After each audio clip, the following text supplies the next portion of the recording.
Pulse polio కార్యక్రమాన్ని సద్వినియోగం చేసుకోవాలని మున్సిపల్ చైర్మన్ జోగు ప్రేమేందర్ సూచించారు. పట్టణంలోని హమాలివాడ అర్బన్ హెల్త్ సెంటర్లో ఆదివారం ఏర్పాటు చేసిన పల్స్ పోలియో ప్రారంభ కార్యక్రమంలో ఆయన ముఖ్య అతిథిగా పాల్గొన్నారు.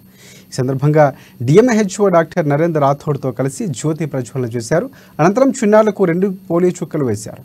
డిప్యూటీ డిఎంహెచ్ఓ డాక్టర్ సాధన, జిల్లా ఇమ్యూనైజేషన్ అధికారి శ్రీనివాస్, శ్రీకాంత్, కౌన్సిలర్ అశోక్ స్వామి తదితరులు పాల్గొన్నారు. ఈ మేరకు మున్సిపల్ చైర్మన్ జోగు ప్రేమేందర్ మాట్లాడుతూ పోలియోపై నిర్లక్ష్యంగా ఉంటే జీవితాంతం బాధపడాల్సి వస్తుందని చెప్పారు. చిన్నారులకు పోలియో రాకుండా చుక్కల మందులు వేయించాలని సూచించారు. టీకాల పంపిణీని సద్వినియోగం చేసుకుని చిన్నారులు అనారోగ్యం బారిన పడకుండా జాగ్రత్త వహించాలని అన్నారు. అదేవిధంగా డిఎంహెచ్ఓ నరేందర్ రాథోడ్ మాట్లాడుతూ అప్పుడే పుట్టిన బిడ్డ నుంచి 5 ఏళ్లలోపు చిన్నారులు జిల్లాలో 78,000 మంది ఉన్నట్లు గుర్తించామని తెలిపారు.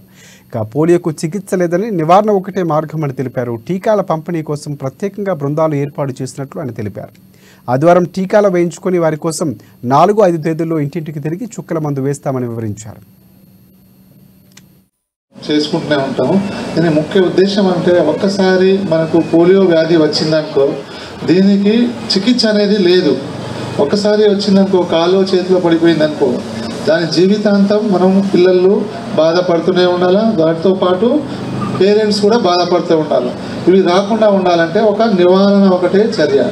2 చుక్కలు మనం ఇక పోలియో చుక్కలు వేసుకుంటే మనకి ఈ పోలియో వ్యాధి రాకుండా ఉంటుంది.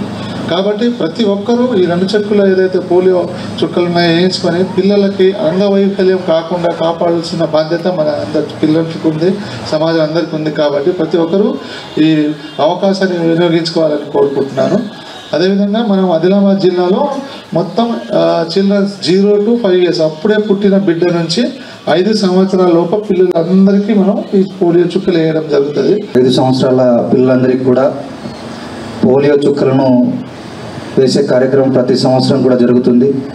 కాబట్టి ఈ సంవత్సరం మరి ఈరోజు ప్రారంభం చేసుకోవడం జరుగుతుంది. కాబట్టి మరి పట్టణంలో కానీ గ్రామాల్లో ఉన్నటువంటి ప్రతి ఒక్కరు కూడా దీన్ని నిర్లక్ష్యం చేయకుండా, ఎందుకంటే నేటి బాలలే రేపటి పౌరులు కాబట్టి వీళ్ళు ఆరోగ్యంగా ఉంటేనే మన దేశం కానీ మన రాష్ట్రం కానీ ఇంకా ఉన్నతి చెందుతుంది. కాబట్టి దీన్ని నిర్లక్ష్యం చేయకుండా ఒక్కసారి మనం నిర్లక్ష్యం చేస్తే మరి మన జీవితాంతం దీన్ని బాధపడుతూ ఉంటాం.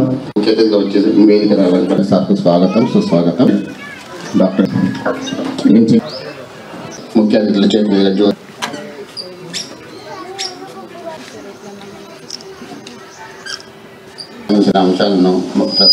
అంశాలను తెలియజేస్తారు.